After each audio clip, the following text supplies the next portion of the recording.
This is a quick walkthrough of setting up a workspace for building on the Stripe API using their OpenAPI definition and then leveraging it to generate collections for docs, mocks, and other purposes.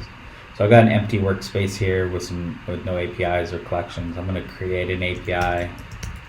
I don't remember what version they're at, so I'm going to say version 1 using OpenAPI 3 and YAML. I'm going to import my OpenAPI. Which I don't think it's too long, so yep, there it is, pretty quick. Then I've got my definition here. Up here I can say generate collection. I can generate, we're going to call this, let's call this reference documentation because it's going to be the complete set of docs. And I'm going to hit generate.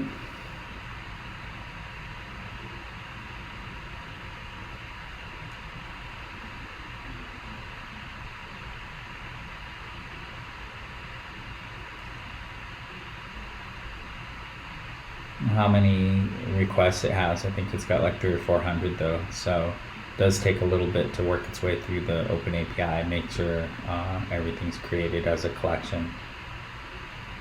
There we are, new collections generated. Now it should probably take a little bit to sync and get in here. While that's doing that, I'm going to generate a second collection. This one's just for mocking, and so we're going to call this the reference mock. So this is going to generate a mock server, and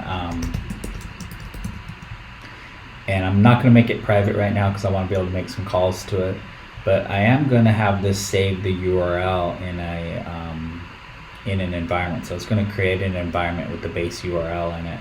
So let's go ahead and create on that. It should take a little bit to work. And it looks like over here we also have our reference documentation published, so it looks like about 359 requests are available in there. So it's a complete reference set of documentation for understanding what's possible with the Stripe API.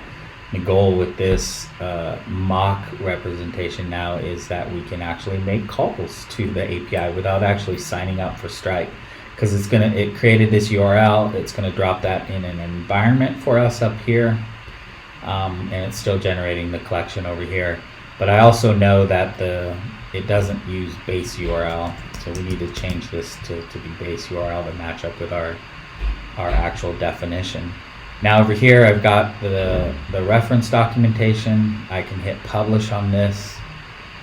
This will go up to open a new browser tab. And when you're publishing docs, you can publish environments along with it, add a custom domain and some styling and color, and then you can add it to the Postman network. If this was Stripe, they could choose to add it and make it available.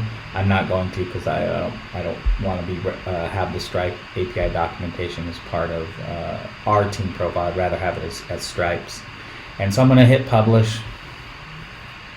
And that gives me a URL here that I can share internally with my team, and it gives me the standard 3-pane docs, and it'll take a little bit to clean up because it needs maybe a little bit better descriptions, but it looks pretty robust. It looks like it's got all the paths. Because the OpenAPI was pretty complete, I'm able to, it's got examples and everything here, but now I've got code snippets as well, and then also run and Postman button. So I can take this URL and send it to anyone so that they can use it. So I have my reference mock and my documentation. Should be able to make calls to these APIs. Should be able to just actually hit, let's get an account. Let's hit send. Now it's just sample dummy data in there, but it generated this from the JSON schema, and the structure should represent an actual call. And so I was able to import this OpenAPI, generate reference documentation and reference mocks from the Stripe API pretty quickly.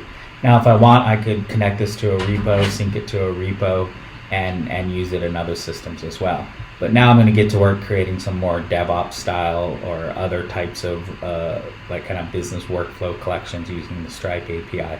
This gives me the base for what I can work with.